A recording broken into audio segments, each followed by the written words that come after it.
Alright, magandang hapon, umaga at gabi sa lahat po ng nakasubaybay at nakasunod dito sa video presentation natin ito na handog sa inyo ng Kupang United Consumers Cooperative o ang CUCC. At nice ko sanang i-share sa inyo ang isa sa mga bagong brand na nilabas po nila. Ito ang Kasoy Coffee. By the way, this is in partnership with us, the Nutroace Manufacturing Corporation, at ito po yun mismo. So ito po yung ating planta. So tayo po ay double GMP certified, double good manufacturing practice certified, at ang inyo pong lingkod ay FSCO or Food Safety Compliance Officer na kinikinala ng Department of Agriculture, Department of Health, and Department of Food and Drug Administration. So by the way, Food and Drug Administration, sorry. So, by the way, nice ko sana i-share sa inyo ang ilan sa mga health benefits bilang isang formulator po ng brand ng Kasoy Coffee. So, this is it. So, I hope na ready tayo makinig sa mga oras na ito at i-share ko sa inyo kung gaano nga ba kaganda ang iniinom nyong Kasoy na coffee. Let's start with Kasoy. Okay, so sa lahat ng mga hindi pa familiar sa possible na benefits ng Kasoy, na isa sa mga kilalang native products po ng Rizal. Ayan, lalo na siguro sa Kupang. Saan nga bang Kupang? Ayan, ang Kupang ay sa Antipolo. So ito yung sa mga kilalang products po ng Antipolo, ang Kasoy. So alam niyo po ba ang Kasoy ay napakataas ng nutrients na tinataglay niyan? So meron tong calories na 157, protein na 5 grams, 12 grams ng fats, mostly heart-healthy, unsaturated fats ang content nito. Meron siyang carbs at fiber na 1 gram at essential minerals ng copper, magnesium at manganese. By the way, alam niyo po ba ang magnesium at manganese nito ay nakakatulong po sa bone health po natin. So napakaganda ng unang-unang ingredient pa lang ng Kasoy Coffee natin. Pangalawang ingredient po natin ay nagtataglay po siya ng pangalawang benefit po pala natin ng Kasoy ay nakakatulong siya sa puso po dahil sa unsaturated fat na content niya. So kung titingnan nyo po, yung unsaturated fat po nito ay nakakatulong para tulungan yung ating puso po. So this is the smart choice po pagdating sa tamang protein substance na kakainin natin. Pangatlo po, ang antioxidant power po ng cashew or ng Kasoy.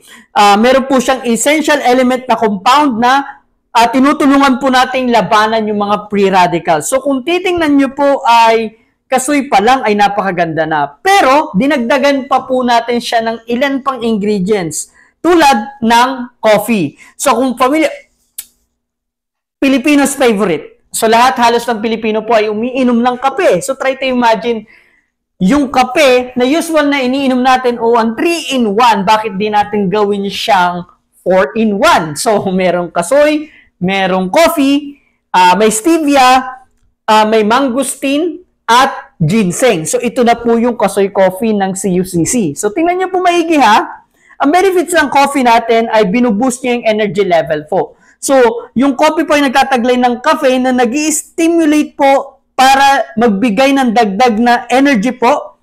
At binibigay niya yung energy na yon para sa ating neurotransmitter o ang ating utak po, yung brain po natin, ini-enhance niya para po magkaroon ng optimum performance po ito. So isa ito sa mga kagandahan ng ating coffee po. Plus, meron siyang brain health support. So, alam niyo po ba na yung caffeine sa coffee, the small amount of caffeine sa coffee natin ay nakakatulong po para magkaroon ng magandang performance ang ating brain para labanan po ang Parkinson's disease. So, pinoprotektahan po ng ating, since pinapa-activate niya yung ating brain po, ay tinutulungan niya itong tumakbo ng maigi. So, nalilesen po yung ating pagkakaroon ng kalimot or dementia. So, hindi lang po yun. So, yun po yung benefit ng ating coffee. How much more, dinagdagan pa po natin siya ng ginseng. So, sa mga kalalakihan, ay alam naman po natin kung gaano kaganda ang ginseng. So, paano ba siya naging napakaganda po ang ginseng? So, binabawasan niya yung inflammation, yung pamamaga. So, kadalasan po sa mga hindi kanais-nais ng pagkain na kinakain po natin ay nagkakaroon po tayo ng inflammation o pamamaga. So yung pamamaga na to na kadalasan nagkakos ng paninikip ng dibdib, pagkakaroon ng paglala ng gangrene, or yung isa sa mga possible complication ng diabetes. So pwede rin ang inflammation ay makasama sa ating kidney. So, ang kagandahan po ng ating pong ginseng, binabawasan niya, nire-reduce niya yung possibility na magkaroon ng inflammation. So, napakataas kasi ng antioxidant, anti-inflammatory effect po nito na siyang nakakatulong labanan ang iba't ibang sakit. Katulad din po ng ating coffee, katulad din po ng kasoy na sinabi ko, may benefit din po ng brain function ang ginseng. So, meron tong ginsenosides at compound K na siyang nagpapa-improve ng memory at behavior ng tao. Yung mood swing natin ay tinutulungan niya. Yung long-term consumption po nito ay nakakatulong sa cognitive function ng ating brain. So kung kadalasan yung basic actions natin o yung basic memory or yung short term na kailangan nating memory, binibigay po yun ng ating ginseng. Pangatlo, binuboost niya po ang ating immunity. So ito yung kagandahan ng ginseng natin, no? Binuboost niya yung immunity natin para tulungan itong mag-produce ng mga soldiers sa katawan po natin. Yung soldiers natin, yung macrophages, yung white blood cells na nakakatulong labanan yung iba't iba, lalo na yung natural killer cells po natin na siyang nagpapaproduce po, na tumutulong mag-produce at magparami para labanan ang iba't ibang klase ng sakit. Lalo higit yung tinatawag nating COVID. Ito yung malalang bagay po eh. So, hindi naman po natin na-solve totally yung COVID, pero na-realize natin na kapag mataas ang immune system natin, pwede nating labanan ng COVID. So, ito yung mga kagandahan dito. Cancer protection. Merong mga studies po na nilabas na ang ginseng ay nakakatulong panlaban ng cancer. Why? Dahil sa mataas na antioxidant content nito.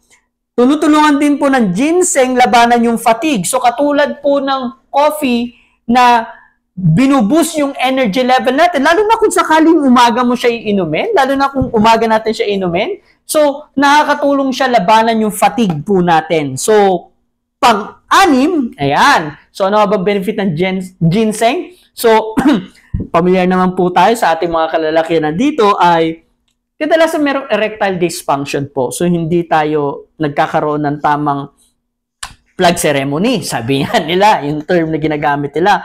At nakakatulong po ang ginseng para po doon. So isa ito sa mga benefits ng ginseng. Kaya nga po may ilang mga ingredients na may content ng ginseng para po sa mga kalalakihan po natin. Hindi lang po natatapos doon. So, panghuling ingredients, pangalawa sa uli natin. Pangalawa naman natin sa uli. So, pangalawa sa uli, meron po siyang mangosteen. Ayan, so dinagdag na rin natin siya. Meron kasing sumisikat na brand. Nandun po sa ating display area. Pero hindi na natin ipapakita. Meron sumisikat na brand na mangosteen coffee. Di ko nasasabihin kung ilang X meron yon, pero kilala yon. At alam kong kayo na nanonood nito ay alam yung ingredient, ay alam yung brand na yon. So, kilala ang mangosteen coffee sa ilang mga health benefits niya. So, dinagdag na rin po natin yun dito sa kasoy natin. So kung titingnan po natin, yung mangosteen po ay merong mababa yung calories niya, pero mataas ang essential nutrients niya tulad ng vitamin C, B1, B2, B9, folate, manganese, copper, magnesium, at ito rin ang magandang source ng dietary fiber.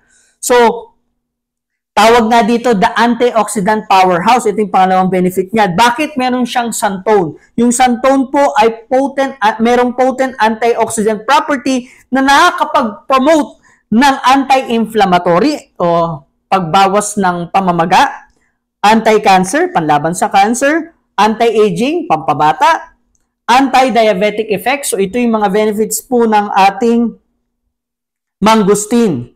So, nakakatulong din po siya sa gut health. So, kung familiar po kayo sa gut health, yung pinakabitukan po natin, meron tong microflora. So, ito yung basic na paliwanag, meron tayong balance ng 70% good bacteria and 30% bad bacteria. So, tinutulungan niya pong dumami yung good bacteria po sa katawan po natin dahil sa fiber content ng mangustin po natin. At pinapataas niya yung immune system dahil napakataas po ng vitamin C and vitamin E ng mangustin. Hindi lang nakapagtataka kasi nga kaya nga sumikat yung brand ng coffee na yun dahil sa ganda ng mangustin. Pero, isa lang ang tanong, mangustin lang ba? Dapat merong kasamang kasoy. Dapat merong kasamang ginseng. Merong magandang quality ng coffee na meron sa kasoy coffee ng CUCC. Siyempre po, ito yung last na tanong. Ano yung sweetener o nagpapatamis ng coffee ng kasoy coffee? Ang gamit po natin dito ay stevia. Ang stevia po ay napakagandang source ng unsaturated fats. So, hindi po to nakakadagdag sa cholesterol ng katawan ng tao. Hindi rin po to nakakapagpadagdag ng blood sugar o nakakapagpalala ng blood sugar sa katawan ng tao dahil one molecule sugar lang ito or monosaccharide lang po ito. So, ganun kaganda po yung kasoy coffee natin. So, wag lang basta 3-in-1 coffee. Dapat iniisip din natin yung health benefits ng product po na iniinom po natin. By the way, marami kang maririnig na 8-in-1, 4-in-1. Tatandaan nyo po, 15 grams po ito na coffee kada isang sachet. So, 15 grams. So, kung gagawin natin 20-in-1, 15-in-1, ilang percent na lang ng ingredients sa may iwan para doon sa mga health benefits na sinabi ko. Tama po ba? Kaya po ginawa natin siyang 5-in-1 lang. Ganun lang kasimple packet para mataas yung percentage ng bawat ingredients per grams per sachet. So, ganun kaganda yung ginawa po natin sa kasoy coffee. So, 5 ingredients lang. Kasoy, coffee, syempre may creamer po yan, stevia, ginseng, at mangustin. So, 6 pala. Siyempre, nalimutan ko yung creamer. So, ganun siya kaganda po yung ating pong kasoy coffee na binibigay po sa inyo ng CUCC o ng Kupang United Consumers Cooperative. So, avail nyo na po itong coffee na ito at have a healthy morning habit po lagi. Muli po ako po ang inyong lingkod, Coach Lab Agudo po. At ito po yung mismo ang planta na pinagawa ng kasoy coffee po na nakasisigurado kayong hindi backyard at quality yung product na natatanggap nyo. Maraming salamat po.